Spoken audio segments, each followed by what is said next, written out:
Welcome, Big Ten fans. This is Big Ten Ted Live.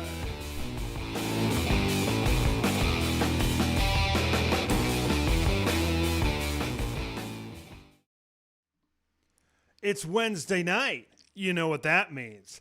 It is time for another edition of Big Ten Ted Live. It is May 10th. 2023 as the countdown continues to the start of the college football and the Big Ten college football season. Hello, everybody. Big Ten Ted coming at you here tonight. We have got a full show for everybody tonight. There's a lot happening in Big Ten country, kind of a lot happening as of late. So we'll kind of go over some of these headlines. We've got a couple of talking points that we're going to chat about here today. So here's what is on tap for the show here tonight. Before we get into that, just want to remind everybody of a few things. If this is your first time checking us out, subscribe for updates of when we're going live, uploading videos, shorts, Big Ten content every day.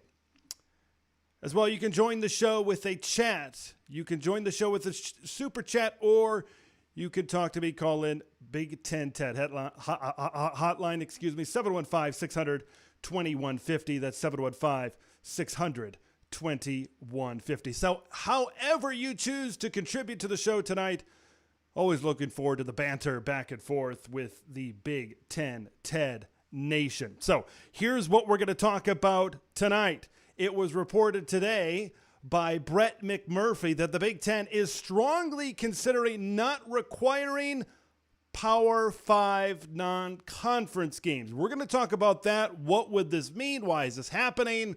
All that sort of stuff. It's all going to go down here tonight. So we're going to be talking about that right away here. We're also going to be talking about who are the best coordinators in the Big Ten Conference. Before, I've talked about head coaches. And there's a great roster of head coaches in the Big Ten Conference.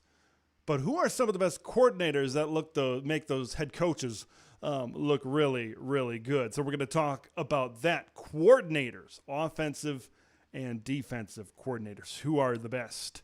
We're also going to be talking about, there was a tweet by Phil Steele. Of course, he has that great Preview magazine. He was talking about the DraftKings over-under win totals.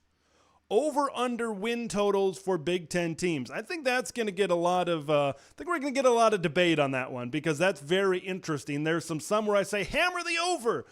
There's some others where I'm saying, just wait until you spend your money on it. So we're going to be talking about win totals over, under, according to DraftKings. So we're going to be chatting about that as well. We got to talk about what's happening at Iowa with the gambling situation as well. We will briefly touch on that. I know there's still an investigation. There's still stuff churning. There's not a lot of information, but going to comment on that later on in the show. Here's one thing I wanted to share with everybody before we really get going here on the show tonight. There's a lot of Big Ten teams with logos out there with the block letters logos. One of them is Rutgers. And I believe that Rutgers is really in need of a branding, logo, etc. refresh. I was scrolling through my Twitter today, scrolled through it, found a Big Ten Network tweet with a video highlight of Rutgers versus Ohio State softball, Big Ten softball tournament going down right now. And here's what I saw. This is what I saw on the batting helmet for Rutgers. And the first thing I thought of, make that into a football helmet. Make that the logo on the side of your football helmet. I looked on the Rutgers Athletics website, and I'm like, that looks pretty good. Maybe make the helmet red, white, and gray. Maybe the Scarlet Knight logo could be striped down the middle, maybe an R in the back, something. That should be their football helmet. So I saw that during the Big Ten softball coverage today. The block letters, there's so many Big Ten schools with stuff, the block letters and logos.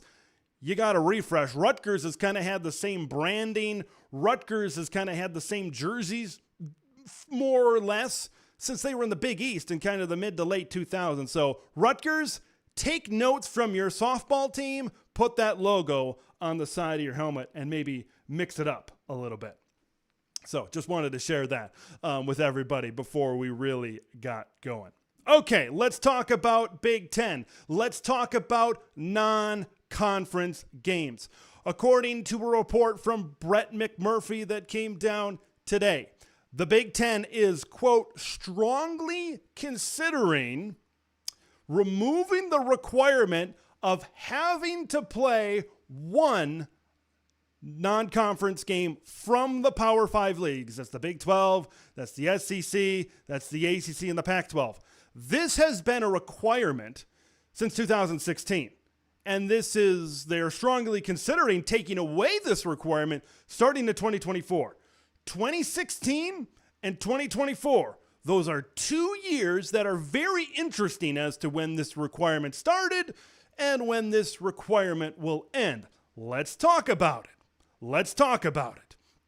Okay, the 4-team college football playoff began in 2014. The final BCS title game was 2013 when Florida State topped Auburn. The first playoff was in 2014. Okay, 2 years later, the Big Ten Conference installed a requirement that said Big Ten teams had to schedule one Power 5 team, at least one Power 5 team out of conference every year. And it makes sense from a playoff perspective, right? Because you got an SEC champ, maybe you got an SEC at large in there, or you got other kind of, there's a small amount of teams. So, and they're like 2016, Penn State won the Big Ten title, even though Ohio State got in that year. But a Big Ten champion did not get into the college football playoff. It was that extra non-conference game, maybe against a Power 5 opponent, that helped strengthen their schedule for a possible bid into the college football playoff at the time. And I think a TV had a big part of it. And it's just nice where you're not scheduling directional school state from the FCS and whoever from the Sun Belt and all that stuff. That is interesting timing 2 years later after the 4-team college football playoff started to increase the strength of schedule. Right, 2016, a Penn State team won the Big Ten title, failed to make the college football playoff, and there were times when the Big Ten champion did not make the 4-team college football playoff. So interesting timing there. And it's also interesting timing on the back end. This strongly considered removal of a requirement would possibly take place in 2024, which would also, along with the arrival of USC and UCLA into the Big Ten, that would also be the beginning of the 12-team college football playoff. A 12-team college football playoff where the top 4 conference champions receive an automatic bid and an automatic bye into that top 4, and that's when the neutral site games start playing. That's when they start going off. Remember, the first round with those at-large teams is, and a few of the conference champions is at the home stadiums, and then they go to neutral site stadiums once they get to the round of 8. So what part of this, and we're going to kind of dissect part. I'm not saying this is all about playoffs. This is all about this, all about that. I know there's probably different pieces to it. You also got to consider this is probably the first significant move of the Tony Petitti reign as the commissioner of the Big Ten Conference. So let's dive into the playoff, right? Because the Big Ten, I like to say never say never and all that stuff. You never like to say that and make such big statements and such big definitive statements. I think the thing is, when I look at this, the Big Ten the Big Ten champion will never be outside the top 4 as the top 4 conference champions, right? The SEC and the Big Ten will probably always be in that top 4. However, what order they're in doesn't really matter because they're at a neutral site at that point in time and for the remainder of the college football playoff. So you don't want to take a ding. I think what this is telling me is maybe they don't want to take a ding against a non-conference team that they don't need to, because maybe an easier non-conference schedule will allow more Big Ten teams from an at-large perspective and from a Big Ten championship perspective. It is very, to me, the timing is very playoff centric, right? For the beginning of this requirement and for the possible end of this requirement. The timing is interesting. That's all I'm going to say about that. And will it help more teams get in? Like, if you're playing one Power 5 team, will it help you get that extra bid? Maybe. Will it take you out? Kind of thing where you take a hit.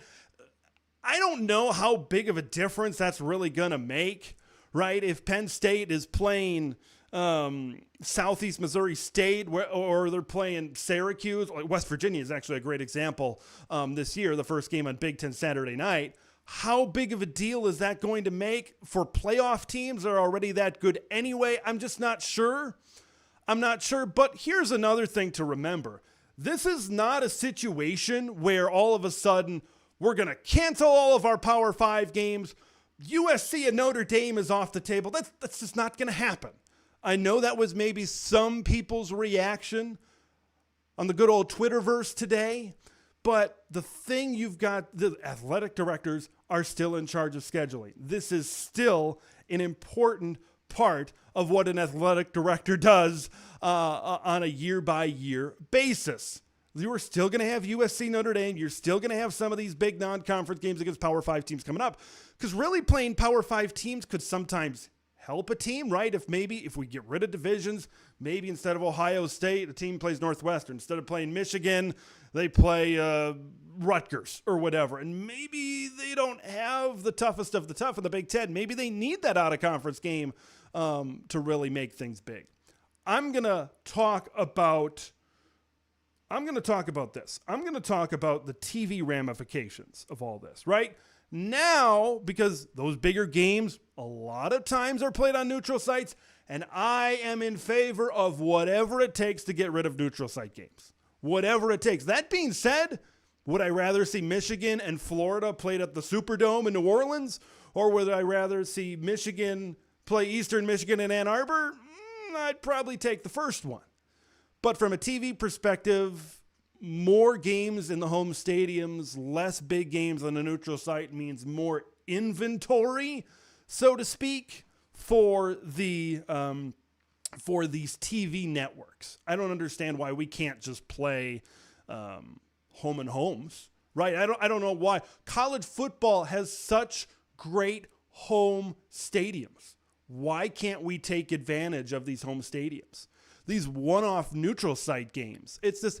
I understand why. It's a big atmosphere. You split the crowd in half. I understand. It's a TV game. It's a TV spectacle. But overall, stick the games in the home stadium. And I know they do that. Texas and Alabama are playing. There's some home and homes kind of going back and forth. But to be honest with you, I understand where the Big Ten is coming from. That doesn't mean I have to like it.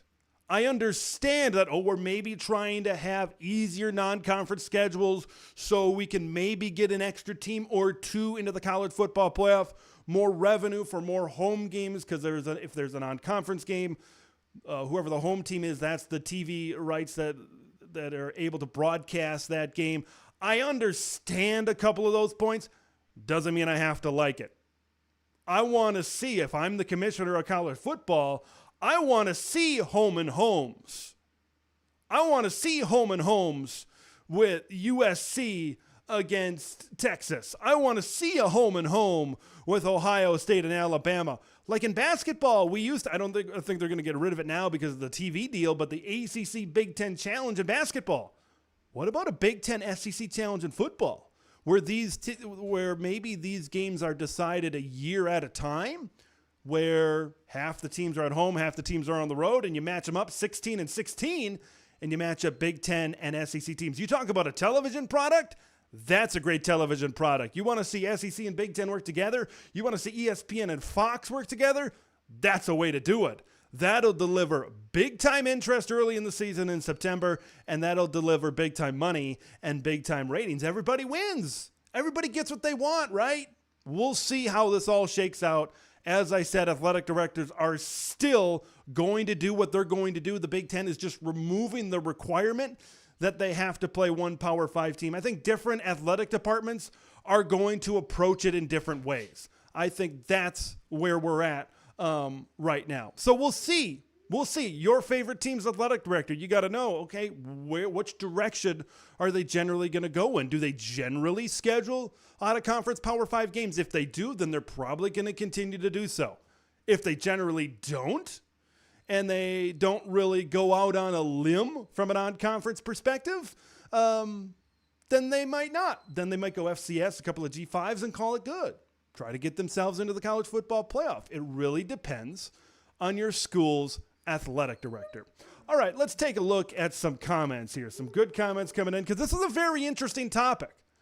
This is a very interesting situation where we stand right now with this scheduling, because scheduling, the playoff, right? When we talked at the beginning of the segment about the 4-team playoff, we talked about adding the extra non-conference game to boost your schedule. Now, when we talk about losing a possible Power 5 game, we talk about maybe not having as much of a schedule in the non-conference because of the 12-team college football playoff. So playoff postseason has big implications on scheduling. All right, folks, let's take a look at some of these comments. Thanks, everybody, for coming out here tonight. Mike is in the house, friend of the channel. Gerald is in the house. Appreciate you coming in here today. Erica, a resident Hawkeye fan, is in the house. Jared Jones is here tonight. Buckeye fan in the house. Daniel Mountcastle, what is happening? Thanks, everybody, for coming aboard here tonight. Badger and Bournemouth fan. Big Ten better not get rid of Power 5 non-conference games, or is it true the regular season will be made a lot worse? That was a big discussion point when the 12-team playoff came up, right? Because college football has a fantastic regular season. They've had a fantastic. Is the regular season going to take a hit? Well, if athletic directors say, well, we don't have to schedule a Power 5 game now. If we don't have to schedule a Power 5 out of conference, we can schedule an FCS team, a couple of G5 teams, and call it good. Instead of those really big Power 5 versus Power 5 games in the early in the season, yes, then the college football product takes a little bit of a hit, especially early in the season. When you talk about Power 5 versus Power 5 games versus maybe a Big Ten versus an FCS or a directional school, when you talk about the interest, yeah, of course, a Power 5 versus Power 5 matchup is going to be. But as we said, scheduling, money, playoff, we all know these things go hand in hand. All right, more comments here today. We talk about Michigan.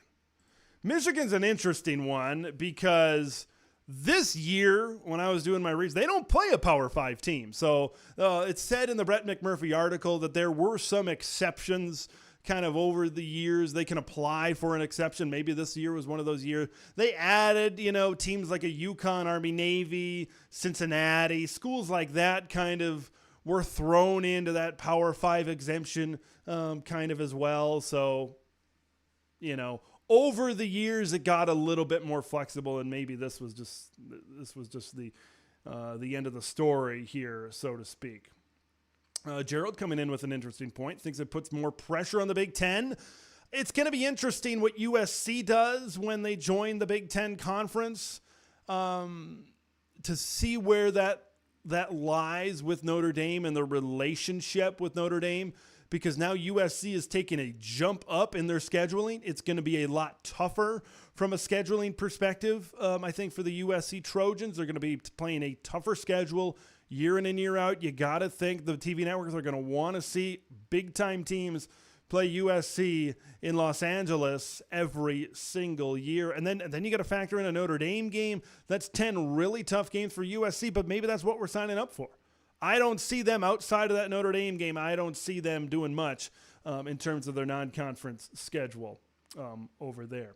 Jared Jones, he wants 10 conference games. If we go above 16 members, stay at 16, 366. 366 is absolutely perfection for a 16-team conference. It's great. You get to play every team in the Big Ten every 2 years. You get to host every team in the Big Ten every 4 years. You keep your main rivals. I love the 366. But here's the thing about everybody talks about expansion. We're going to go to 18, 20, 24. Who knows how far we're going to go? You got to play more conference games. Otherwise, Wisconsin's not going to play Oregon if that happens down the road. The more you add teams on the West Coast, East Coast, whatever, you're not going to see them for 4 or 5 years. I'd like to see conference games at least every couple of years. Try to play every team in the Big Ten every 2 or maybe 3 years. It has to be if there's more expansion down the line. And there's going to be more expansion down the line. There's more money to be made. But I love this 3-6-6 scheduling format. But it'll be very interesting to see some of these new members. See USC, see UCLA. Where do they stand playing up against tougher teams in the Big Ten when they talk about scheduling their non-conference games? ABC, CBS, NBC, according to Badger and Bournemouth fan, would much rather have Michigan and LSU than Michigan and Eastern Michigan. I just mentioned that. You talk about ratings. You talk about excitement. A lot of times before there was, going back 10, even 15 years, you'd play an FCS school, you'd play a directional school. A lot of times the months of September was a lot of, I don't want to say sleepwalking because that's not true. There were good Power 5 versus Power 5 matchups for a long time. So that's not exactly where I want to go with this. I will say this, though.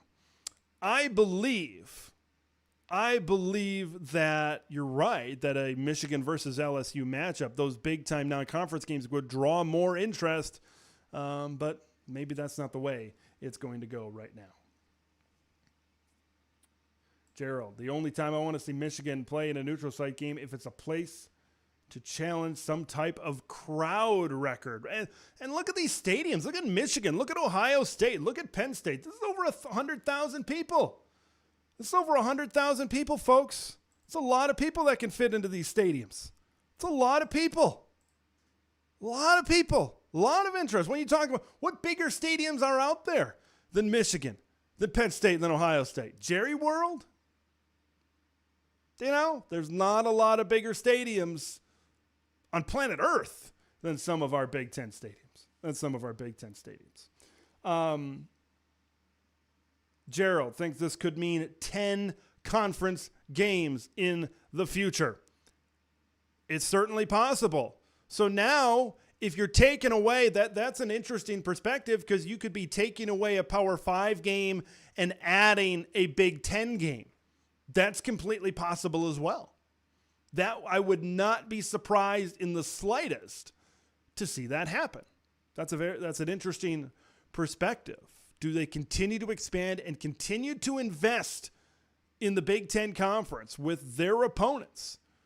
Do the TV networks that come aboard want to see more Big Ten Conference games? I think that's something that also needs to be talked about. That's also something I think that's worth mentioning as well. Thanks, everybody, for coming aboard Big Ten TED Live here tonight. So we're talking about non-conference games. Where is the Big Ten at in terms of scheduling, removing the requirement of a Power 5 opponent? A lot more going on here on the show tonight, here on Big Ten TED Live. We are going to get to coordinators.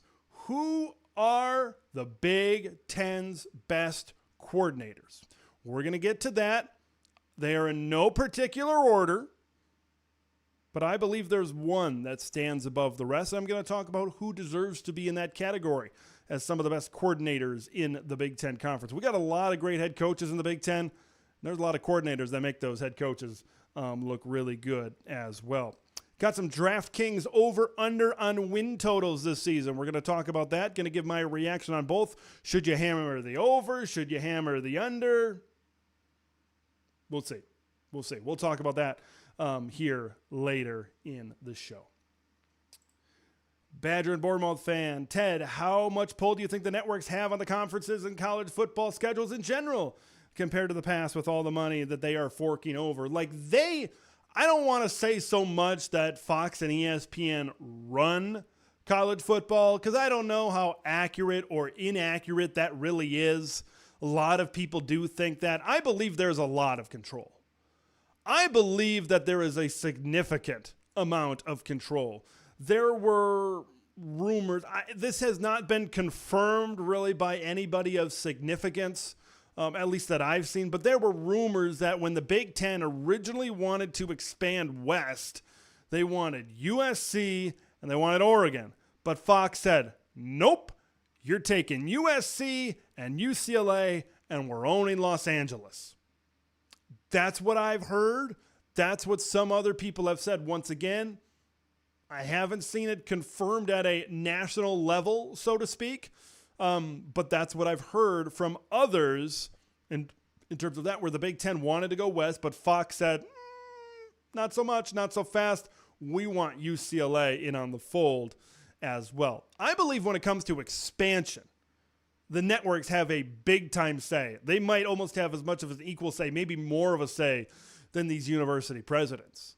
Because that's what expansion is all about. It's all about gaining more revenue for your league. When your TV deal is up and you're negotiating a new deal, how can you create more value for your conference? How can you bring in more money for your existing universities? SEC brings in Texas and OU. Big Ten brings in USC and UCLA.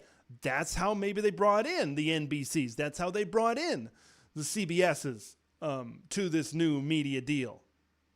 Okay? So make no mistake about it. Television has completely changed college football. Completely. Without the advent of major television in college football, who knows where we would be? Who knows? Networks have a huge seat at the table. Huge seat at the table when it comes to realignment. When it comes to scheduling, they're the ones that, they paid tens and hundreds of millions and billions of dollars to get these games on TV. If I'm a network executive, and we talked about this before, but I'll say it again, it's worth repeating. Do I want to see Michigan and LSU, or do I want to see Michigan and Eastern Michigan? Yeah, I want to see Michigan LSU. I want to see a big game early in the season. Not for people like me, but maybe for other casual fans. They might start tuning in October because they know that's when maybe the conference games start to heat up. Big games in September, I think, are very important to college football. That's my opinion. That's what I would like to see. If I'm the commissioner of college football, I'm going in the opposite direction. I'm saying P5 versus P5, and let's take the Hugh Freeze idea of playing FCS teams in the spring game. That's where I'm at. Maybe you throw in a G5 team, but maybe at least 2 games maybe against Power 5 opponents. That draws a lot more interest. It draws a lot more ratings. It draws a lot more in the months of September for TV networks, for big games, and really gets people hyped. Can you imagine? We're just using Michigan and LSU as an example because that's what was brought up. But can you imagine all off season, Michigan, LSU is your first game of the season, and all these non-conference games or whatever, these big non-conference games is your first game of the season, and you've just got a full slate across the board of big-time non-conference games? That's beneficial for college football, right? I believe an expanded playoff increases a lot more television revenue. It increases a lot more for the Big Ten, for college football, right? More opportunities for schools, more opportunities to get to the postseason, more games later in the season. I'm a little worried about player safety, right? When we did the BCS, teams were playing a maximum of 14 games. Now we could be playing up to 17 in a short period of time. That's the one thing I'm a little bit concerned about. But hey, there's money to be made, right? There's money to be made. Kids are making an NIL. It all works out, right? Well, I don't know. I would just love to see a lot more interest, a lot more bigger matchups in the college football season, cross-conference battles in September. I like what the Big Ten has done scheduling-wise, putting Big Ten games in September. I believe they've been doing this now for a couple of years, right? You had Minnesota. The game that Mo Ibrahim got hurt was Minnesota, Ohio State, I believe, to kick off the season on Fox. Last year you had Purdue and Penn State. This year you've got Minnesota and Nebraska. I love what the Big Ten has done scheduling these games week 1, week 2. I think Penn State and Wisconsin played early in the season in Madison a couple of years back. I love what the Big Ten has done scheduling these games early. If there's one thing that we have to do, we got to get rid of that SEC cupcake the week before the rivalry game. Like, that is an atrocity of college football, in my humble opinion.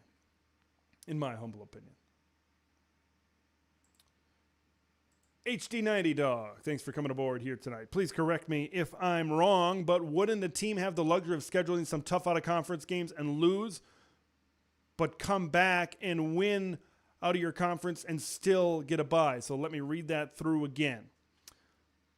Wouldn't a team have the luxury of scheduling, so you're scheduling tough out-of-conference games and lose, but come back and win out of your conference and still get a bye? It's possible. I see what you're saying. Do well in conference, lose a game out of conference. Like, I understand that. That could still happen. I don't know if it's necessarily as big of a deal for the conference champion. Like I said at the beginning of this, I find it very difficult to imagine a scenario where the Big Ten champion is not one of the 4 biggest or the 4 best ranked conference champions at the end of the year. I think this is more for your 2s, 3s, 4s in the Big Ten right now, is being able to get them in. If they lose 3 conference games, okay, not having a hiccup in the non-conference and still being able to get them into the college football playoff. Still being able to get them in there. A lot of people like these non-conference rivalries. Non-conference games. USC Notre Dame ain't going anywhere. Iowa State ain't going anywhere. I wish Michigan and Notre Dame wasn't going anywhere, but, here we stand, and that rivalry has kind of lost its luster, and that hasn't happened for a while. Jared Jones is wanting Big Ten SEC games every year. I would love to see. Maybe that's a video down the road, kind of laying out what an SEC Big Ten challenge, maybe like week 2 or something, not right out the gate, maybe week 2, maybe week 3, something like that, where you reserve. It's all Big Ten versus all SEC and the matchups. And maybe there's a schedule reveal day, kind of like the NFL does, where these are going to be the Big Ten matchups. These are going to be the SEC matchups. You know who's going to be home, you know who's going to away, and there's going to be some conjecture as to who's going to play who, kind of a deal. Big Ten SEC, should they work together going forward? They've been generally opposing each other. Their networks have a right. You got ESPN conference over here. You got Fox and everybody else over here in the Big Ten. Maybe they need to work together to get the most out of each and every single one of them. I think that's something that could be done as well. Thanks, everybody, for the comments here tonight. Thanks, everybody, for tuning in to Big Ten Ted Live on a Wednesday night, every Wednesday night, 9 o'clock Eastern, 8 o'clock Central.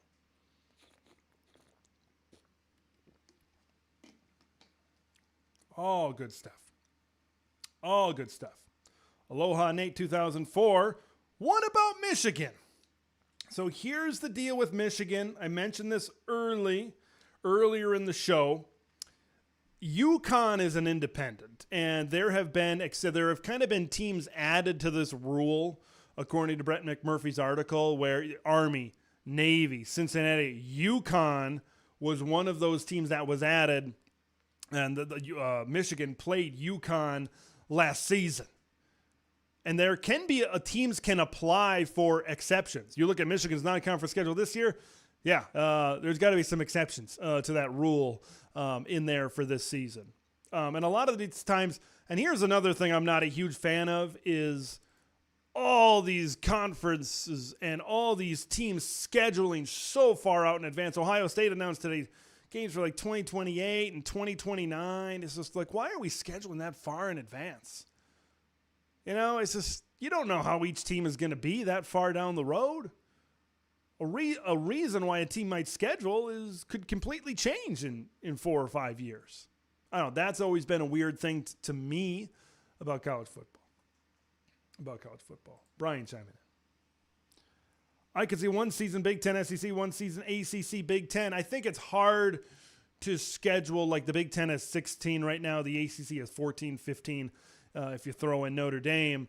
One team's going to be left out, right? If you do 15, including Notre Dame, and then you do 16 kind of across the way. It's just you need to match up. That's why the Big Ten and the SEC probably works better, because you got 16 versus 16. You could go if the Pac-12 adds, like if they add SMU and San Diego State, even though these two conferences absolutely despise each other right now, you could do Big 12 and Pac-12. If the Big 12 adds Colorado and Arizona, that's rumored, they'd get to 14.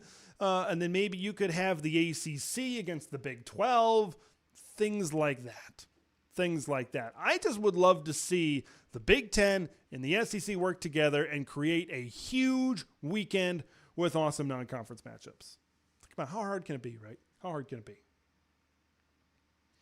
Gerald, this has been talked about before. Big Ten SEC separation from the rest of FBS. You could play them off. And then you have a truly NFL model.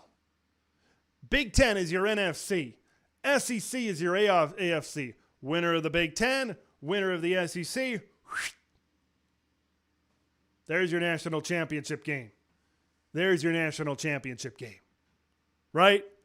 So we're sitting in a situation, we're sitting in a scenario right here where maybe that could happen down the road with the Big Ten and the SEC. I personally don't see it happening.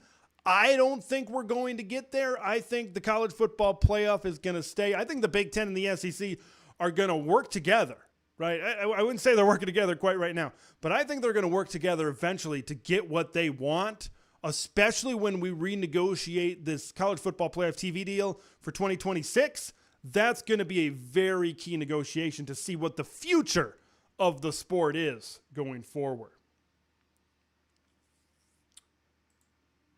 Justino chiming in, OSU shouldn't have canceled the Washington game. A lot of people thought at the time, maybe this was kind of communicated to schools ahead of time and says, yeah, we're going to go away from these Power 5 opponents. We're going to go away from these Power 5 opponents, and maybe Ohio State, maybe. That's unlikely that was maybe that far in advance, but you never know. So when you look at Ohio State, when you look at Washington, a lot of people thought maybe they're doing that because Washington's going to join the conference, right? The Oklahoma-Georgia deal, right? Where it was, I forgot who canceled who off the top of my head, but Georgia and Oklahoma, I believe, were scheduled for a non-conference game. Oklahoma joined the league. We're going to cancel it because it's going to become a conference game. A lot of people thought that when the Big Ten, or I should say when Ohio State and Washington, were there and that game was canceled. Hey, Washington's going to be a conference game. And who knows, that could still be in the works. It could still be in the works. We'll see.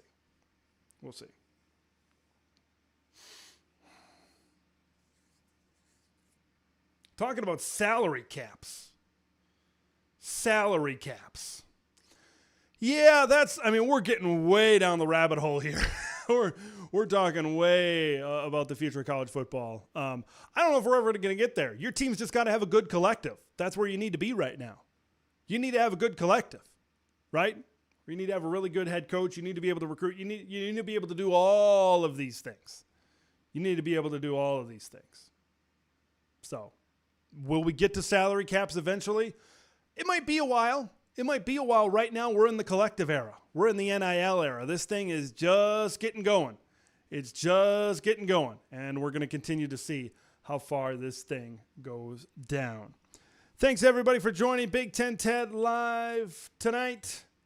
Great night. So what else are we going to talk about here tonight? We're going to talk about the best coordinators inside the Big Ten Conference. Really good roster of head coaches inside the Big Ten. Some coordinators make them look very good as well. If in the comments, calls, whatever, you want to go in a different direction, we'll talk about that. Whatever you want to talk about. Leave your thoughts, what you want to talk about here later on. We also got some DraftKings over-under win totals. Going to give my reaction here to that. So let's talk about coordinators. All right? Let's talk about that, eh? There are some great head coaches in the Big Ten Conference. at the top. New head coaches coming in that are very good as well in the Big Ten Conference. But there are some coordinators that make these guys look really, really, one more time, really good. So I'm going to kind of go over who I think are the best coordinators in the Big Ten. I believe there's one that stands above the rest in terms of the coordinators in the conference. I do want to say this before I go into it. I believe that the defensive coordinators are fantastic in the Big Ten Conference as well. Offensive coordinators are good, but I think the defensive coordinators might be just a little bit better. First guy I want to start with is who I think is the best coordinator in the Big Ten. I think it's Phil Parker, the defensive coordinator at the University of Iowa. Right? When you look at Phil Parker and what he's done, there are some staggering stats, some staggering consistency with Iowa and Phil Parker and their defense, right? When we look at all of this, Kirk Ferentz took over in 1999. Before that, Hayden Fry was the head coach for 20 some odd years. They've had two head coaches in the span of 40 or 50 years or whatever it's been. Not only two head coaches, two very good head coaches. Let's talk about the coordinators because that's what we're here to talk about here today. Phil Parker was on the Iowa coaching staff 1999, defensive backs coach, right? Norm Parker, no relation as far as I know, Norm Parker was the defensive coordinator in 1999 until 2012 when Phil Parker took over. There have been two defensive coordinators since 1999 at Iowa. Two defensive coordinators. That is utter insanity. That is a model of consistency that is unrivaled in today's day and age of college football. That's why I wanted to preface this with the head coaches before I got into the Parkers as the coordinators. And Phil Parker has established a certain level of expectations of Iowa defenses. It's not just he's been there for a long time and they've been seventh, eighth, whatever, middle of the road in the Big Ten. This has been a great to elite defense every single year under Phil Parker. You look at guys going to the NFL, you look at defensive linemen, you look at linebackers, you look at defensive backs. If I'm a high school football player and I'm on defense, I know I am going to get the most out of my talent if I go to Iowa. And we'll get to developmental coordinators as well throughout, because I think there's a couple other guys that get the most out of their talent as well at other schools. But when I look at Iowa, man, it is very, you can't start the conversation, I believe, about Big Ten coordinators unless you talk about Phil Parker. He's been doing it longer than anybody, and he's been doing it better than everybody for that amount of time. I'm generally, growing up, I love the offensive side of the ball. I like to see points. I like to see that. But I love to watch Iowa play defense. I love to watch the Hawkeyes go and just attack the football. I call them the ball Hawkeyes, especially those guys in the secondary. And you bet your bottom dollar, Cooper DeJean, Quinn Schulte, Xavier Nwankpa, all of those guys. That is a fantastic secondary, and they are going to be taking the football away from people. They are mean, and they are talented, and they are athletic. That's why Phil Parker, like, when you look at recruiting, you look at Xavier Nwankpa was a good, I think he was a 4-star recruit, maybe 5, I can't remember exactly, but he was a higher level recruit, top 100 type of guy. They recruit solid, but, you know, they're not getting, and this is definitely no slight to them. This is actually probably more of a compliment than anything. They're not getting the defensive 5 stars like an Alabama or a Georgia or whatever school. Even Ohio State has been getting great talent on defense as well. And they still find a way to develop these kids to get in to the NFL, like the Jack Campbells of the world, like the Lucas Van Nesses of the world, like the AJ Espinosa's of the world. those types of guys to be able to get into high-level NFL situations. Okay? What he's done at Iowa has been fantastic. And the amount of consistency. I love consistency. And Phil Parker's been doing it. So let's go on to the next one. I'm going to talk about Minnesota's Joe Rossi, another defensive coordinator from the Big Ten West. Here's something interesting about Joe Rossi as it pertains to the success of Minnesota Golden Gopher football. He was promoted to defensive coordinator immediately before the Wisconsin game in 2018. Here's a very interesting historical perspective for this game. Minnesota going into that game was 5-6. Okay. They needed a win over Wisconsin. They needed a win over Wisconsin to become bowl eligible. They had not beaten Wisconsin since 2003. 14 straight. 14 straight wins, Wisconsin over Minnesota. Joe Rossi came in, and I'm not saying because Joe Rossi came in, all of a sudden Minnesota turned it around, right? I know it was his first game. I get all that. But the timing is just very interesting where he was able to come in. Joe Rossi was able to come in. They beat Wisconsin. They get to a bowl game. They beat Georgia Tech in the Quick Lane Bowl, and then 2019 happened. Antoine Winfield Jr. was excellent on that Golden Gopher defense. They turned it into an 11-win season. Okay, and then back-to-back 8-win regular seasons. I'm going to say the same thing about Joe Rossi that I just said about Iowa. Okay, this isn't a team that gets all kinds of great recruits, but still finds themselves in the top 5 in the Big Ten on the defensive side of the ball. Like this year, they lose a good amount on defense. They lose a great amount on defense. But they still got Tyler Newman back there. They still got Justin Wally back there. Cody Lindenberg. They bring in a few transfers. And I'm sitting here in a situation saying, it's a Joe Rossi defense. They're going to figure it out. They're going to be fine. I see other people saying, oh, they got Joe Rossi. They're going to figure it out. At the very least, they're going to be solid. The last couple of years at Minnesota, their offense, I know Mohamed Ibrahim has carried the Golden Gophers on their back last season. The last couple of seasons, really, because you look at the injury and you look at how big of an effect that had on Minnesota. There's been games where their offense hasn't been very good. So their defense has kept that level of consistency at Minnesota where this can be an 8 to 9 win team every year. Joe Rossi. He's got to be on head coaching shortlists in the next couple of years. We'll see what happens with that. I want to see Joe Rossi stick around. Maybe he could take a Big Ten job. Who knows if he can take a really big jump up with this defense this year. Let's talk about more coordinators. Let's talk about Manny Diaz. Manny Diaz, he's been a little bit up and down as a coordinator throughout his career.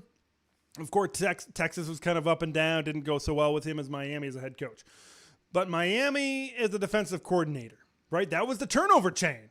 That was when they were able to rack up all of those turnovers. And Manny Diaz, he is a guy that attacks. This is always an attacking defense. Miami, for those couple of years under Mark Richt, Manny Diaz was able to put a great attacking defense on the football field and turn Miami into a good team. Like I said, I know it didn't turn out for him so well as the head coach, but then he comes to be the defensive coordinator at Penn State. He becomes to be the defensive coordinator at Penn State. And then Joey Porter Jr. develops the way he does. Jair Brown develops the way he does. I understand Brent Pry kind of laid the groundwork, especially with those two guys. But how the thing that really sticks out to me about Manny Diaz was his ability to develop the young talent this last year. You look at Abdul Carter, for example. Abdul Carter, freshman linebacker, and he really stood out. Like that Auburn game, the SEC and CBS broadcast team was ranting and raving about him. You look at a guy like Kalen King, the way he performed in the Rose Bowl. Joey Porter Jr., who, You know, you look at Chop Robinson, who's a Pro Football Focus, one of the top edge rushers in all of college football. Like, you look at all of these facts, you look at the development of these young guys and the way they developed from game 1 to game 12 at Penn State last year was very impressive. Manny Diaz, even though he's had his ups and downs as a coach, I think he's well respected and well known as one of the best coordinators in all of college football. So you got Manny Diaz over there. A lot of defensive coordinators. I'm going to continue the defensive trend, and I'm going to talk about Jesse Minter, who's currently the defensive coordinator at Michigan. Now, I know he hasn't done it for a long time. Last year was kind of his opening sequence as the defensive coordinator at Michigan. But you kind of look back at Jesse Minter, and you can see why people think highly of him. His really rebuilding effort, his first big effort, I should say, 2013 to 2016, the defensive coordinator at Georgia State. For all of you players of NCAA Football 14, you know Georgia. That was Georgia State's first appearance in the video game, which means 2013 was their first appearance in the FBS. That 2016 year, towards the end of his Georgia State reign, they were 8th in the country in pass defense. He was a Broyles Award finalist that season as well. And Jesse Minter has proven that he can put a good product on the field. He spent some time in the NFL with the Baltimore Ravens. That's a popular spot to get defensive coordinators at the University of Michigan. And we're really going to find out, I think, this season, because I think this year Michigan has the potential to improve on their defensive performance from last season. I think they've brought in some good transfers. They've brought in some players that could really wreak havoc, and we're really going to see how good of a defensive coordinator Jesse Minter is. I want to talk about Phil Longo, current incoming offensive coordinator at Wisconsin. I know he hasn't coached it down in the Big Ten Conference right now, but what he did at North Carolina was great. You look at Sam Howell going back-to-back with Drake May. I think one thing that I would say about Phil Longo is he knows how to identify and develop quarterbacks into professional type of guys. I know Sam Howell, isn't the greatest NFL quarterback right now, but Drake May, a lot of people are ranting and raving about his NFL prospects right now as a quarterback. And a lot of people think Phil Longo just going to pitch it around the yard, a lot of air attack. But this is a guy that's had 2 1,000-yard rushers in a season before. This is a guy that can set up an explosive offense. Will it happen in year 1 in Madison, Wisconsin? I don't know. But the facts speak for themselves that Phil Longo is one of the best offensive coordinators out there, and now he is the offensive coordinator at Wisconsin as well. I think you got to throw in a couple of other guys. You got to throw in Jim Knowles, I think, at Ohio State. I know they didn't make a huge jump in year number 1, but what he did at Oklahoma State, turning around a defense that was not very good in a defense in a conference that was not known for playing a lot of defense.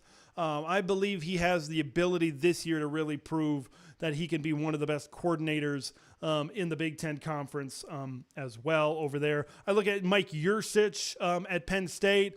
I think what he's done with this Penn State offense, whether it's been a Sean Clifford offense, bringing in Drew Allar and all that stuff and developing what they've done with the run game this past year, I think you got to throw in Mike Yurcich as well. I want to throw in some honorable mentions because there's one in here that's a little bit, should I say complicated? I don't know. Brian Hartline deserves credit, and he's now a coordinator, but he's never been an offensive coordinator. He's been a position coach. He's been a wide receivers coach. He's been a passing game coordinator. Can we throw that in there technically as a coordinator? I guess.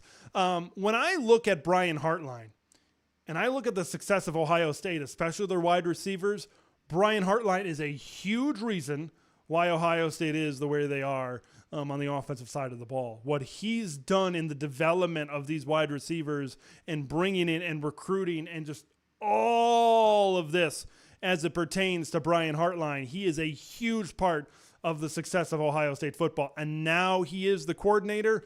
There's a good chance that he could really burst onto the scene and become one of the hottest candidates in a couple of years, maybe, to take over some head coaching positions. I really believe Brian Hartline is a rising star in the coaching profession. He's very important to the success of Ohio State football, and he's going to continue to do that. Josh Gaddis is another honorable mention. He's an interesting one because I don't know. Of course, he had a successful season at Michigan, but then he went to Miami last year, and he got fired after 1 year. He comes in as the offensive coordinator at Maryland, and they've got people at Maryland, Talia Tungavailoa, and skill players at Maryland where Josh Gaddis should be able to put something together to put a good product on the field.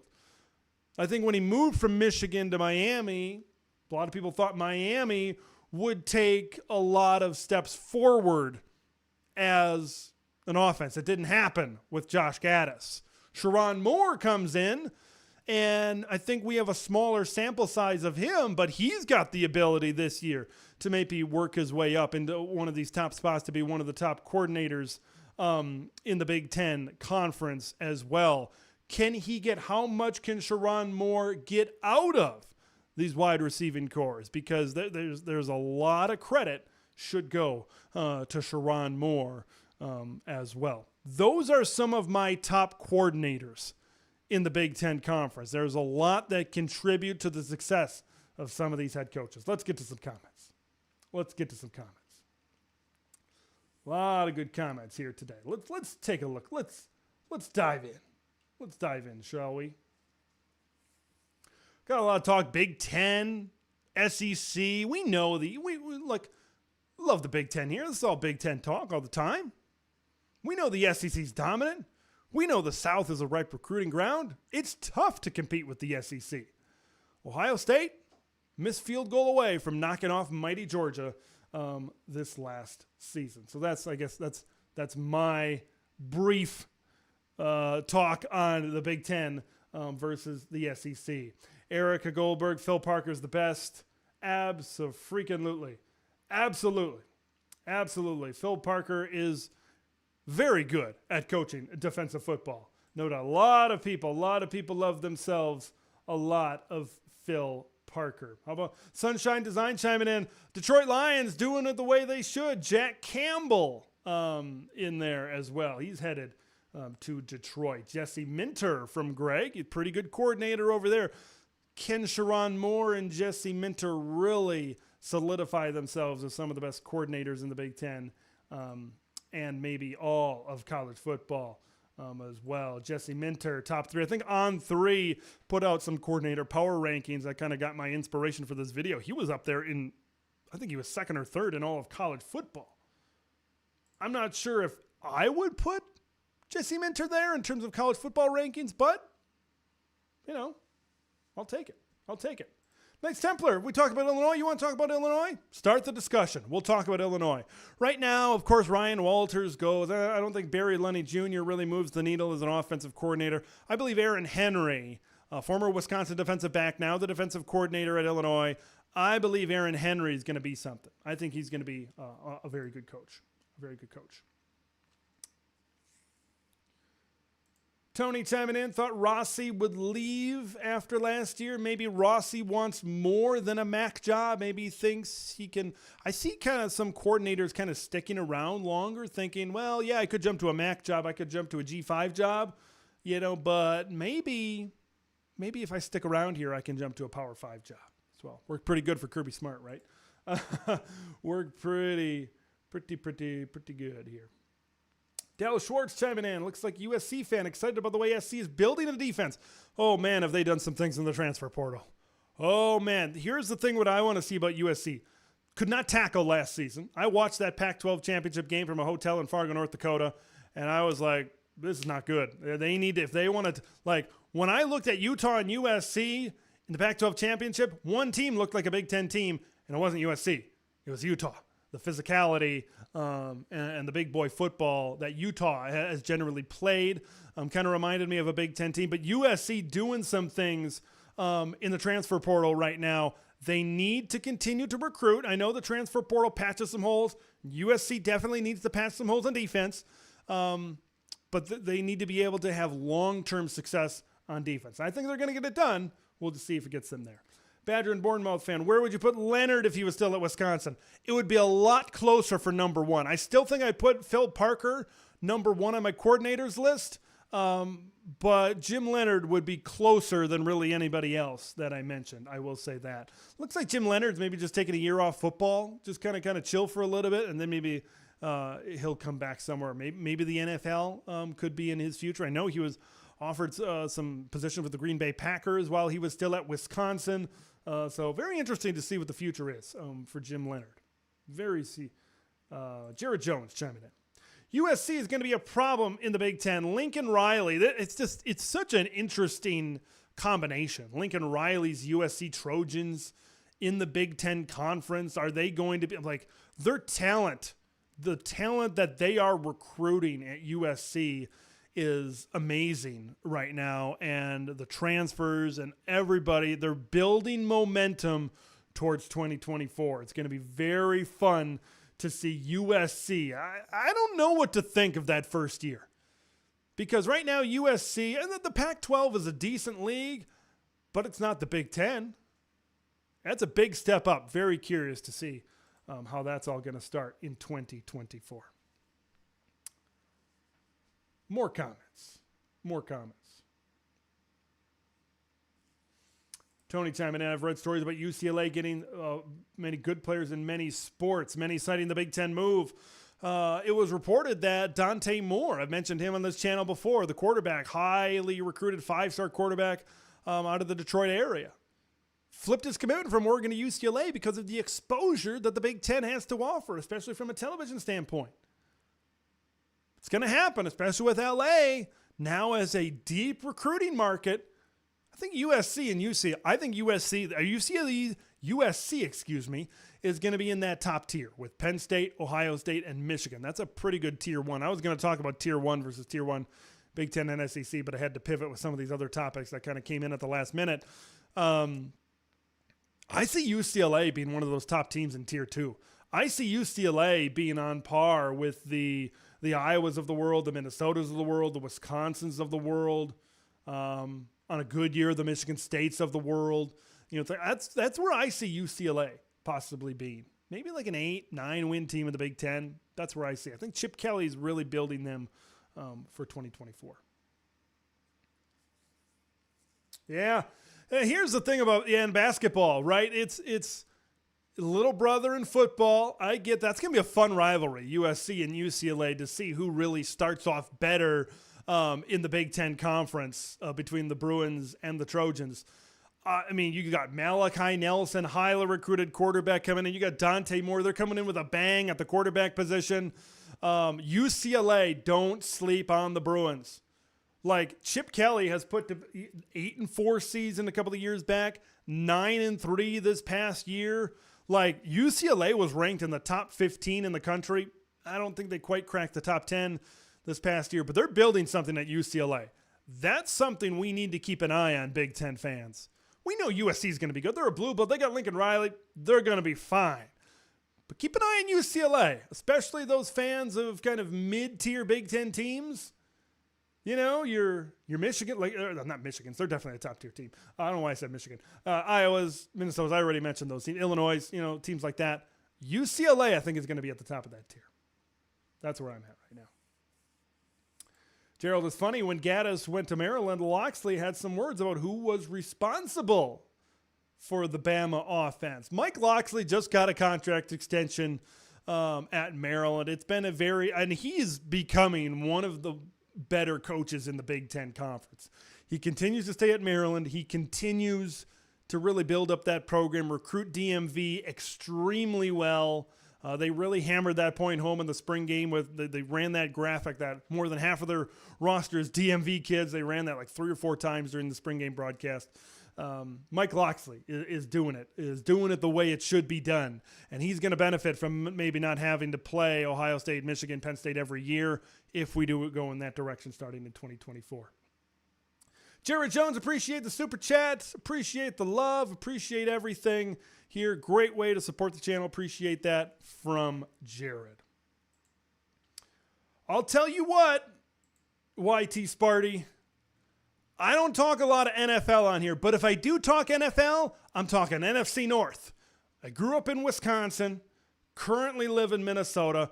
We can talk some NFC North, maybe not for a ton of time, maybe for a little bit. Detroit Lions. I was talking to some friends of mine the other day, and I'm like, Packers lose Aaron Rodgers. I don't know about Aaron Love. Or Aaron, did I say Aaron Love? Jordan Love. Aaron Love, wow. The Bears are still the Bears. I look at the Vikings. I live in Minnesota. I know how this works. The Vikings, Minnesota, they don't win anything. They don't win in the postseason. I love the Lions. I love the way they're building their team right now. Like last year, where they finished around 500, I absolutely love Dan Campbell as a football coach. He is an old school guy in a league where you're going young, you're going offensive, you're going the Sean McVay type of coaches. An old school, gritty, dare I say, Big Ten guy like Dan Campbell, and then drafting another Campbell, open up the second can of soup, Jack Campbell. I love to see that. Jamar Gibbs from Alabama, they draft really well. I think the Lions are winning the North this year. That's my NFL talk for the show. Tim Prangley joining the show here tonight. Host of the Trojan Conquest on Sunday nights. Great show if you want to learn more about our incoming Big Ten member in 2024 in the USC Trojans.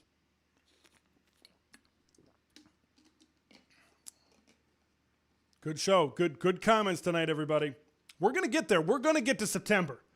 It's getting warm here. Getting 70s, high 70s, 80 degrees here in Minnesota. Mike, appreciate the super chat. Supporter of the channel, thank you very much for your support of Big Ten Ted. Allows us to go above and beyond. Above and beyond. YT Sparty, that getting ahead of the game a little bit. We're gonna have over-under according to DraftKings actually very shortly, because that is the third segment of today's program. So we're going to be talking about over-under in just a little bit, and I will be talking about Michigan State. USC's got cash. NIL, they're going to put a lot of money in LA into USC football. Dallas Schwartz, any word about where USC and UCLA will be slotted come 24? I saw where the Big Ten will put USC in the East and UCLA in the West. Or I think the divisions are going to go away. I think, in 2023, this year, ACC is going away from divisions. No more Coastal and Atlantic. The Pac-12 is going away from divisions. The only conferences, I looked this up the other day. Let's see how good my memory is. The only conferences that have divisions in 2024, we got the SEC, we got the Big Ten. I believe it's the Sun Belt and the MAC, I think, are the other G5 conferences. And 2024, I've heard that the SEC is going to dump divisions. The Big Ten is probably just waiting on what's going to happen expansion-wise out there in the Pac-12, if they're going to pounce at all. I think we're going to go 3, 6, 6, 16 teams. I think that's where we're going to end up in 2024. No divisions. I think it'll help a lot of teams as well. I think it's going to be a lot of fun to go no divisions. And that Big Ten championship game might have some oomph provided to it as well. Might have some oomph out there provided to it. Talking about USC as well. All good stuff here tonight. All good stuff. All very good stuff here today. Dan Campbell's the GOAT, according to Mr. YT Spartans. Erica Goldberg chiming in with what we all have come to anticipate. It's all looking like we're not going to have any divisions going forward. They need to be gone, according to Mr. Jared Jones, the 3 protected rivals. You don't need to go more than 3 protected rivals. I know there's other scenarios where you could go more and less, other things like that. But, it's 3-6-6 is such a good format. But we're going to expand in the future. And that's where things are going to get tricky from a scheduling perspective. It's going to get very tricky from a scheduling perspective. Boy, remember this. Mike chiming in with a blast from the past. The Metrodome was Mike's first indoor stadium. I never set foot in the Metrodome. Never set foot in the Metrodome. Been to US Bank Stadium a few times. Never in the Metrodome though. Never got to see that. Matt Reeves chiming in is a fan of divisions. No divisions just mean Michigan and Ohio State will be there a bunch of times. And that's the thing. Like, what happens if we get in a scenario, Michigan and Ohio State are undefeated like they've been, and then one beats the other, and then say Michigan beats Ohio State in the regular season, then they play next week in the Big Ten championship game, and Ohio State beats Michigan. Did the game just not mean anything? And now you got to take what happened in the Big Ten championship? Now, in that scenario, in a 12-team playoff, both teams are probably making it, right? You've got the Big Ten champion going to the byes and the runner-ups probably. And maybe a 12-team playoff won't mean as maybe they're playing for a bye at that point, which will provide some good things. But that's, I think, one thing that kind of scares me a little bit. A Michigan and Ohio State back-to-back, does it take some luster off of the first game, which is the game? It's possible. It's possible, but I just don't know. We'll see. We'll see. We'll see what happens. Very good comments here tonight. Very good discussions as well, as we're talking about divisions. We're talking about protected rivals, right? Matt may be thinking these are the rivals for Iowa, Wisconsin, Nebraska, and Minnesota. I call them the quad of hate. Iowa, Nebraska, Minnesota, and Wisconsin. When we talk about 3-6-6, when we talk about the three in the quad of hate, I think those teams got to stay together. I know there's some rivals. I think you could maybe do without Minnesota and Nebraska every year. And then maybe there's some other games as well in there that might get a little bit, that maybe you don't need maybe you can go Little Brown Jug, Michigan, Minnesota, rather than Minnesota and Nebraska. But man, those four schools have just developed a hatred for each other. That's why I like to call it the quad of hate. As their Knights Templar chiming in. Who is your Big Ten West winner this year? Although I won't stick to anything right away, because there's still some transfer portal movement to kind of keep going around and around and around. I believe the Big Ten West right now is coming down to Iowa and Wisconsin. That's where I believe, if we talked about tiers before, Ohio State, Penn State, Michigan, USC, right? We talk about that tier. I think there's a tier in the Big Ten West of Iowa and Wisconsin. You can argue whoever is better. That's more, I think, as the more we go along, and we'll see what happens transfer-wise. We'll see where these teams end up, because I know Wisconsin's still trying to beef up their defense a little bit through the transfer portal. Right now I look at Iowa and I look at Wisconsin as the top teams right now in the Big Ten West. After that, my next contenders, I'm looking at Minnesota. I'm looking at Illinois. Those are teams that if the ball bounces the right way, things go right here, things go right there, maybe they can come in and play the upset card, so to speak. That's where I see it. You get to Nebraska. Nebraska maybe could surprise some people, but we'll get to the over-under segment in just a little bit. I don't see it in year one. I want to see it in year one. I think it's best for the Big Ten to see Nebraska at a winning level because of their big fan base and all that. But right now, it's just I just don't see it quite for Nebraska. Purdue might pull an upset. Who knows where Northwestern's going to be? But I got two tiers. I got Iowa and Wisconsin contending for the West Division, and maybe Illinois and Minnesota can get in there with a bounce of the ball, kind of going any which way. Any which way. How about the quadrangle of hate?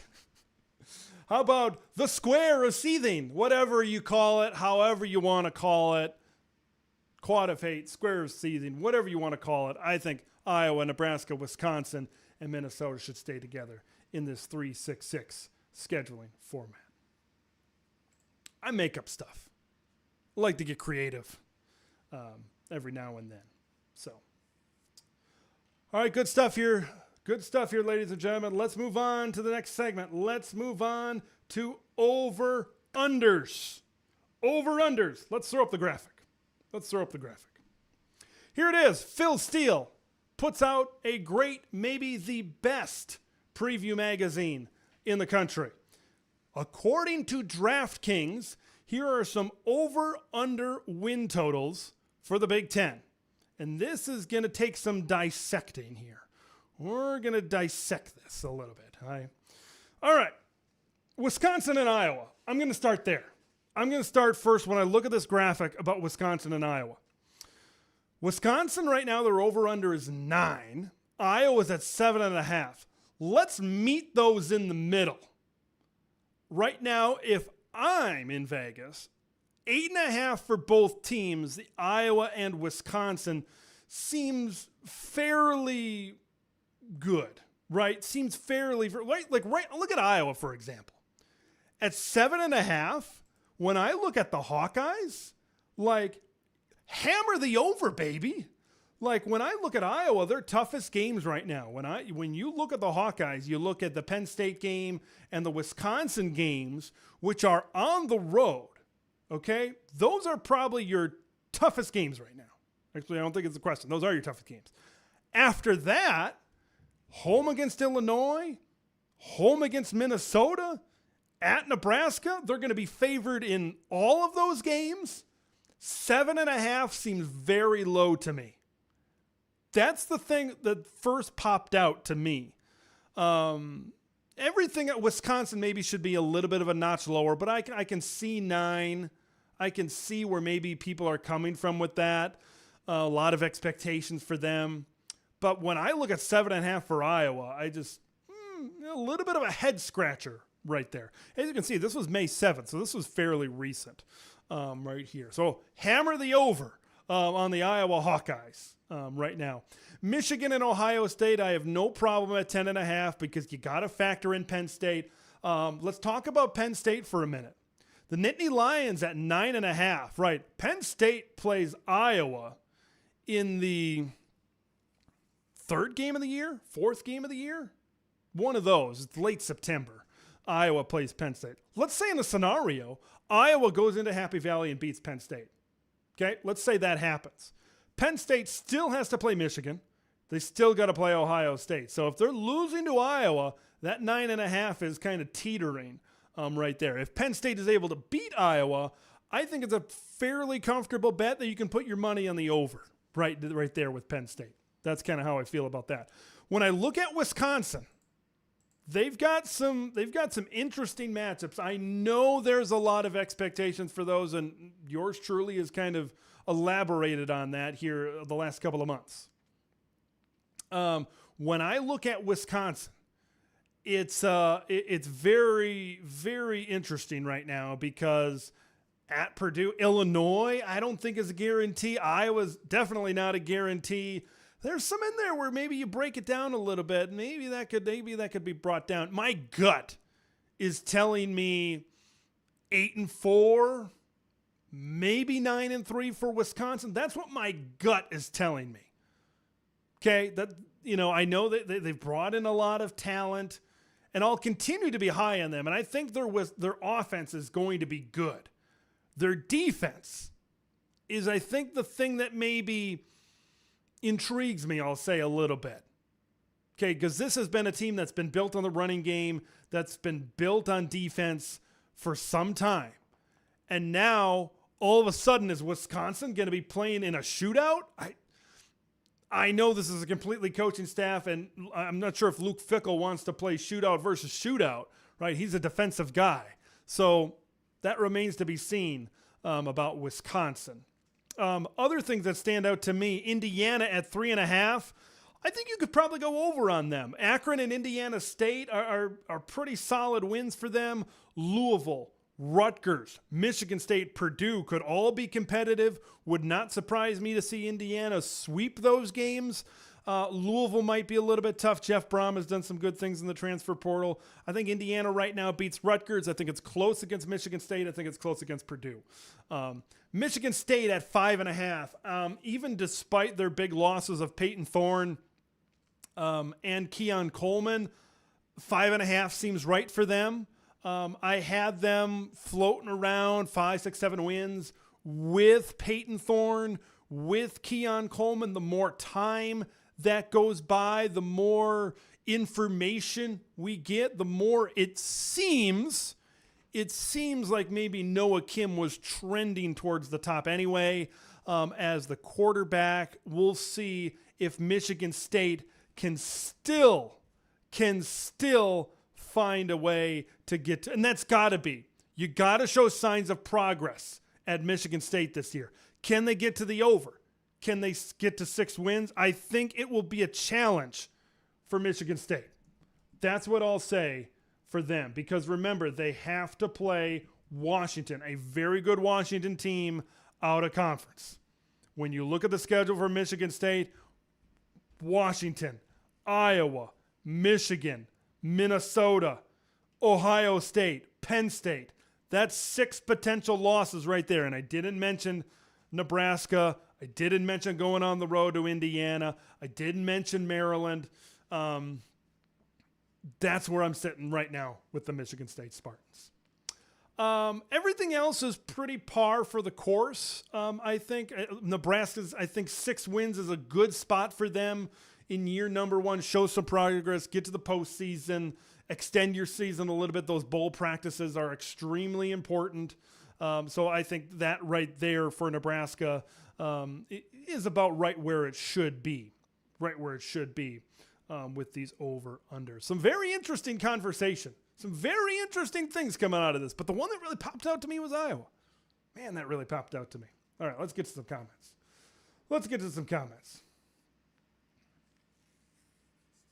Iowa's still trying to get a corner. Yeah, Wisconsin, Minnesota. Everybody's trying to get some defensive backs, it seems like, in the Big Ten West. Would still love another wide receiver as well. They've done a good job. Adding weapons to this offense. Another wide receiver. Doesn't have to be a number 1 guy. Get some depth. Depth is very important, obviously. All right, let's see what we got. What else we got here? Wisconsin, Minnesota, and Iowa. Eliminate 1. You get the triangle of hate. All kinds. We got some marketing creative geniuses in here. Dallas Schwartz, looking forward to trophy games. It'll be interesting to see. It'll be very interesting to see what they'll call with USC and Iowa, Minnesota, Michigan. My favorite is the Little Brown Jug. Are you ready for a new one, Mr. Schwartz? The Spear of Troy, the Spear of Greece, whatever you want to call it. Trojans, Spartans, USC, Michigan State. Make it happen, Big Ten, right? Big spear. It makes sense. Make it happen.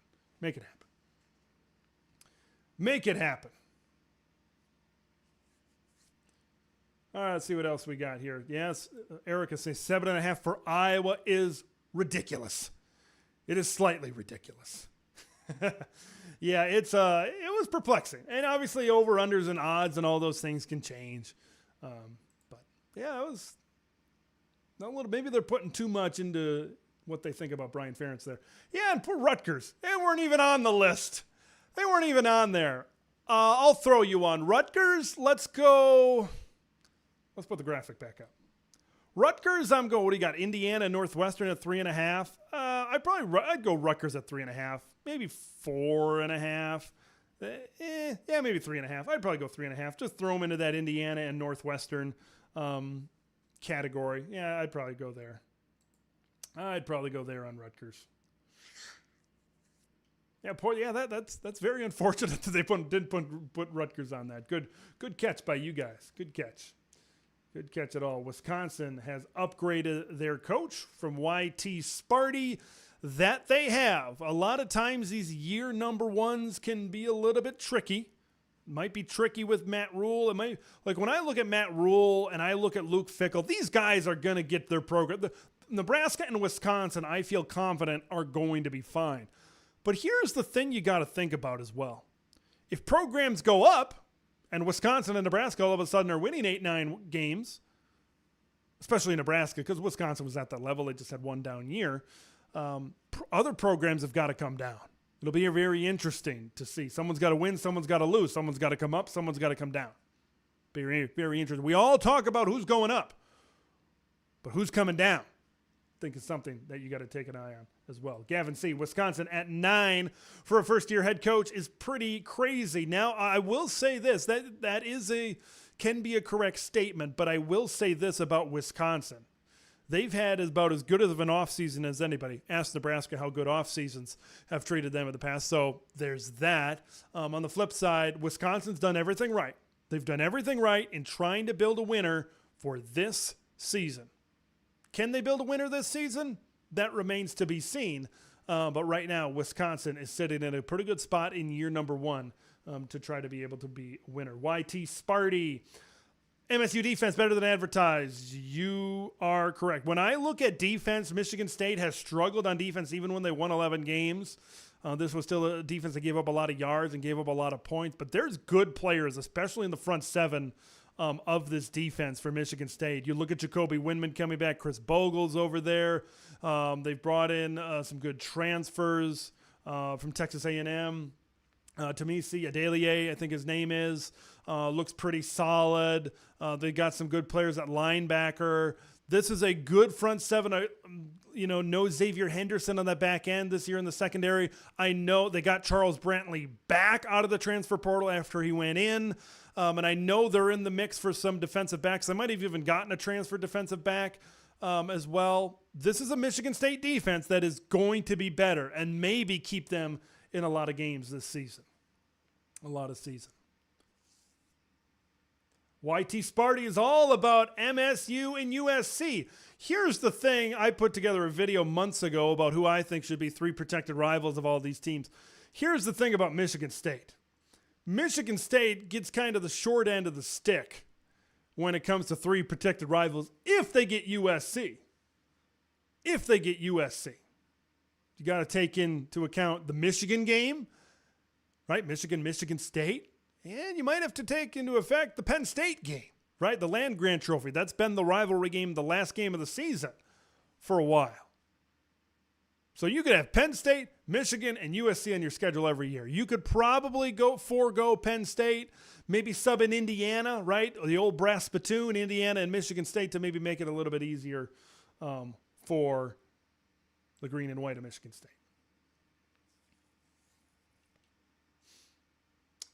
Looking through some comments here, YT Sparty saying Rutgers at 2.4.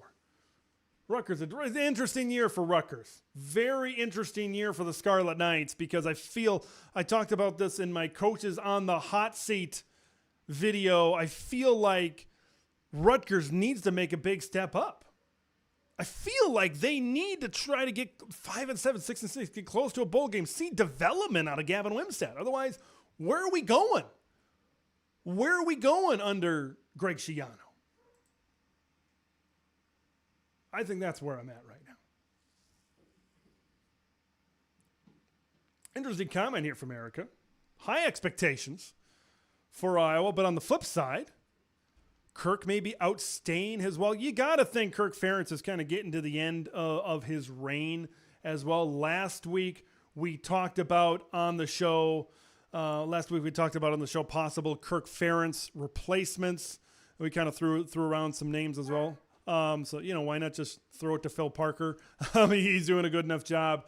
So there's that point about Kirk Ferentz. So we'll see if he can, we'll see how much longer he lasts as the head coach. But, man, whoever the next head coach at Iowa is, he's got big shoes to fill. Man, from Hayden Fry to Kirk Ferentz, they gotta at least be there for 10 years. They got to at least be there for 10 years.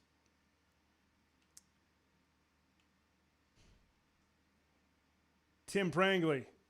Can't wait to see Michigan State, Michigan, Ohio State, Iowa, Wisconsin, Penn State. Going to be sick. This coming from a USC perspective and a USC fan. It is going to be different. And Tim, or I think Dallas was also a USC fan in the chat. I'm curious to think. And from what I've seen from USC fans, they're not sad about not playing Cal anymore, Stanford anymore, Oregon anymore.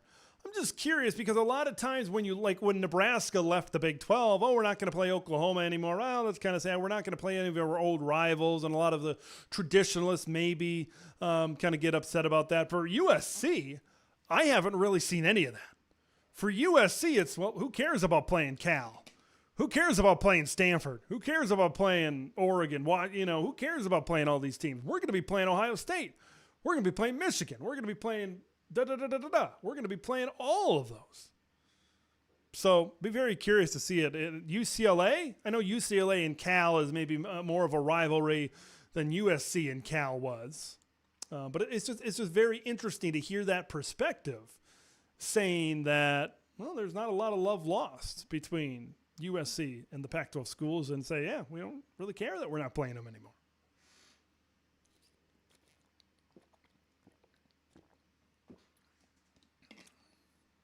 Some more good comments talking USC, talking UCLA, the old victory bell. Old victory bell for that one on the line. Tony doesn't think the Big Ten will give Michigan State, Michigan, Penn State, and USC. That's a lot. For protected opponents. Maybe we need to balance it out a little bit. Very, very curious where Ohio State goes as well. Ohio State could go Michigan, Penn State, USC. That would not be surprising as well. How easy do they take it on the Buckeyes in terms of scheduling?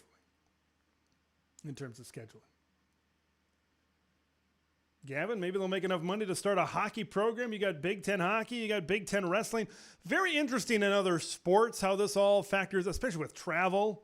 I think they're going to have to get creative in some other sports. Football is not a big of a deal. You go out there once, you come back. Football is not the big deal. It's the other sports, and maybe there will be enough revenue to be able to do that as well. Boy, Stanford and Northwestern in the Math Bowl in the same conference. How about that?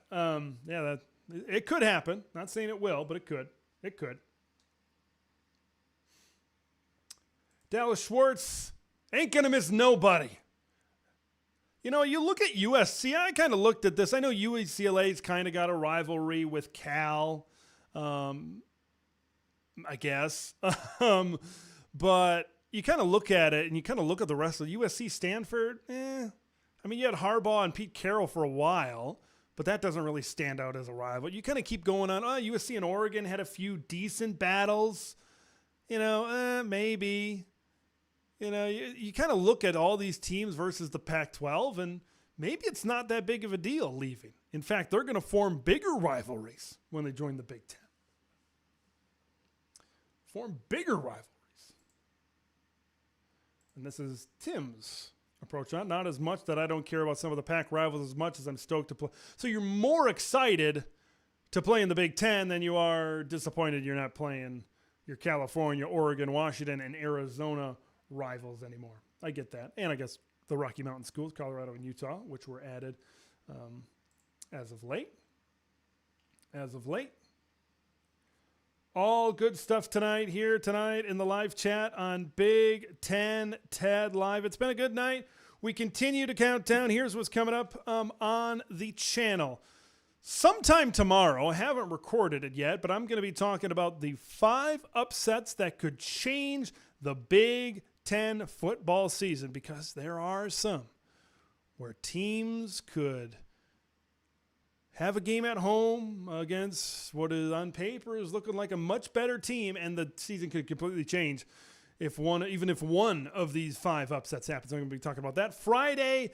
Going to be talking about where should the Big Ten Championship. I think the Big Ten Championship should rotate sites now. What stadiums, what cities, what locations should they go to? That's coming up on Friday. So that's coming up what we have down the road. Gerald McKinney making the first football trip west into a vacation. You have come to the right place when it comes to traveling west. Last few summers, Montana, Colorado, all kinds of great places if you love the outdoors when you're going west out to California. All kinds of great. Just make sure you keep your sanity. I don't know where you're coming from, but if you're coming from the Midwest, keep your sanity when you're driving through Nebraska. Driving through I-80 can do things to your mind. I drove the whole thing coming back from Colorado, and it gets a little. That's a long ways, and there's not a lot when you're driving through I-80 in the state of Nebraska. State of Nebraska. Dallas Schwartz, USC has always held Notre Dame as the measuring stick versus the whack-pack. USC, yeah, I see what you're saying here. Yeah, Notre Dame and USC has kind of been the big rivalry, maybe for both teams. That could probably be Notre Dame's biggest rival is probably USC. And then when you look at it from a USC point of view,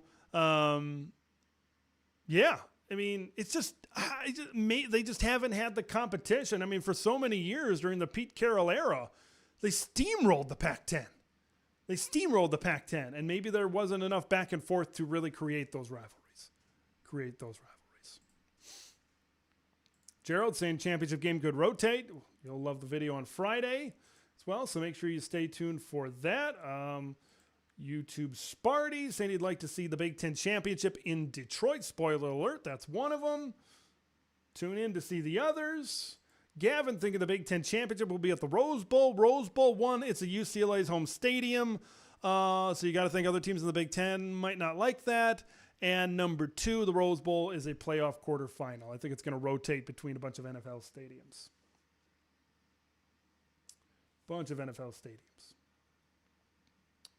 Tim Brangley drove straight from California and got to Cozad, Nebraska.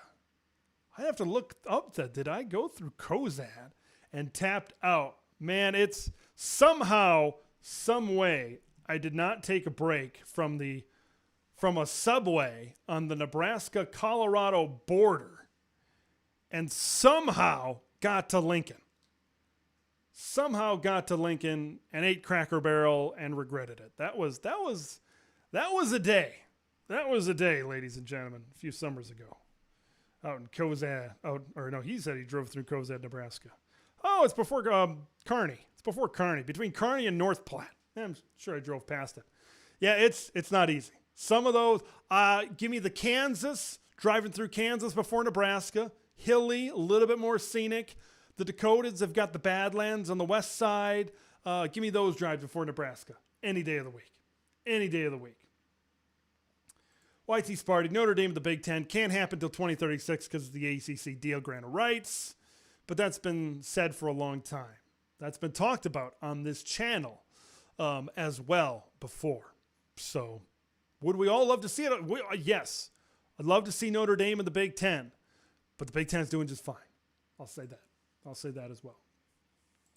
Gavin, Notre Dame doesn't want to leave an ACC schedule. It's not what it used to be. That's what I will say about Notre Dame's schedule. They don't have as much flexibility because they got to be locked into, I think, 5 ACC games every single year. So that they don't have the flexibility to play a Michigan. They don't have a flexibility to play a Purdue every single year. Maybe, I don't know if they still play Stanford every year. Not sure. Oh, interesting. Gerald, not good luck in the Rockies. It snowed every time. Yeah. The right time of year, I think is interesting. I've always gone there during the summer. Driving through the Rockies would be very interesting during the colder months, maybe, or maybe more. Maybe it's more higher elevations and higher in the mountains, of course, where it snows more. Matt Reeves, not going to give anything away for Friday, but here's Matt Reeves and what he thinks in the Big Ten Championship rotation. Rose Bowl, Indy, Chicago, Minneapolis, Detroit. That's all I'm going to say. That's a good rotation. Tony thinks SoFi instead of the Rose Bowl. SoFi Stadium hosted a Super Bowl, hosted a WrestleMania. A lot of big events coming to SoFi Stadium. Getting the Big Ten Championship game into Los Angeles, I believe, is key for exposure of the conference on the West Coast. I believe that's very, very important for the schools out there. Really appreciate everybody for coming aboard Big Ten Ted Live here tonight. Won't comment on it a ton, but I just wanted to wrap things up tonight. I'd be hard-pressed. I feel like I have to comment on what's happening at Iowa and this gambling situation because there are just so few details on what exactly is happening the severity of what has happened. I know that some of their guys on their baseball team, some of their better players have had to sit out right now. And it's a hard situation. Gambling is more accessible, I think, now than it's ever been. You got things like FanDuel. You got things like DraftKings. A lot of this appears to be maybe some underage gambling kind of thing. This is what I will go over. I can't comment on something too far that really doesn't have much of an identity, I guess, right now. But I want to talk about just gambling as a whole in college sports. Here's a quote from the ESPN article of this. NCAA rules prohibit athletes, coaches, and staff from betting on amateur, collegiate, and professional sports in which the NCAA conducts a championship. For example, athletes cannot bet on NFL games, even if state laws would legally allow them to do so. You know, you got a Virginia Tech player, I think, that bet on an NBA game that was originally scheduled to be suspended for about 9 games. It got bumped back to 6. So once again, we're not exactly sure. Details are still coming out on this story. But this is all about what the NCAA, right? The Iowa Gaming Commission and all these things. They could approach it a totally different way. But it's what the NCAA thinks. This is both at Iowa. This is both at Iowa State, right? This is a state of Iowa thing right now. The Iowa Gaming Commission confirmed earlier Monday that it is investing Iowa athletics after the university announced Friday it withheld athletes from competition.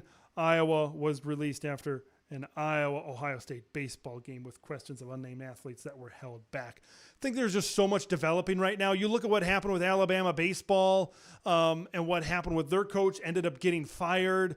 I already talked about the Virginia Tech player that betted on an NBA game. This is just, there's so much accessibility to it right now. I don't think, and you saw what happened in the NFL with some of those Lions players. Like, there's been a lot more of this lately. And I don't think this is going to end here. We're not with Iowa. We're not in a throwing games, point shaving type of situation. That's not what this is, right? That's not what this is. And just to be clear, if a kid in college wants to have some fun and bet on the Lakers and the Warriors, go for it. I personally don't have a problem with that, but it's what the NCAA thinks. Do they have a problem with it? I think that's the big question. That's the big question going forward. Where does the NCAA stand as we continue to approach this? Okay. I think that's where we're at. We don't really know much. We know it's on a variety of sports at both Iowa and Iowa State. We just don't know what the extent is. It's just the precedent has been set that a Virginia Tech player that betted on an NBA is suspended for half the season. What's going to happen to these kids? What exactly did they gamble on? I mean, there's so many questions still to be answered. Coaches apparently were kind of left out in the dark. There's so much going on. Everything is changing so much, and gambling is so accessible. Right? Before you need a bookie, you go to Vegas, you do all these other things. Now you download an app, you got DraftKings, you got FanDuel, you can throw some money on a game. It's just very accessible. Very accessible right now. Jared Jones wants a Big Ten championship at the Rose Bowl. I'd love to see that. That'd be great. I think because of the home stadium, they got a quarterfinal game. I don't think that's going to happen, but you never know. You never know. YT Sparty chiming in on this gambling thing. You know, it's like marijuana, where that is becoming more legal in a lot more states now. You look at gambling, right, which is becoming, we're making it, we're not making it taboo or anything, you know, kind of like that was for a while. Gambling is becoming more legalized. Sports gambling is becoming more of a popular thing in other states. So, like I said, personally, I don't have a problem with it. But other people, the NCAA, they're the ones where they're going to decide exactly where this is going to go. Gerald McKinley, I wonder if Iowa took the Illinois approach in Illinois state lines. We can't bet on state schools. See, and there's so many things outside of the world of sports that at least I'm in this bubble in. This channel is in the bubble in. Outside, when you talk about things politically, where do things stand on gambling? There's so much that could be talked about, and there's so much that continues to go on when it comes to sports gambling. Should be interesting. Very interesting to see how this story progresses and see how it potentially affects Iowa and even Iowa State football as we continue to kind of come down here. We're going to wrap things up here tonight on Big Ten TED Live, a nearly 2-hour program here tonight. Appreciate everybody for coming aboard here on Big Ten TED Live. Once again, Wednesday nights, 9 o'clock Eastern, 8 o'clock Central, Big Ten TED Live, the place for the Big Ten fan to go back and forth and talk all things Big Ten Conference. So until next time, until the next video, until the next live stream, I'm Big Ten Ted. We will see you in the next one.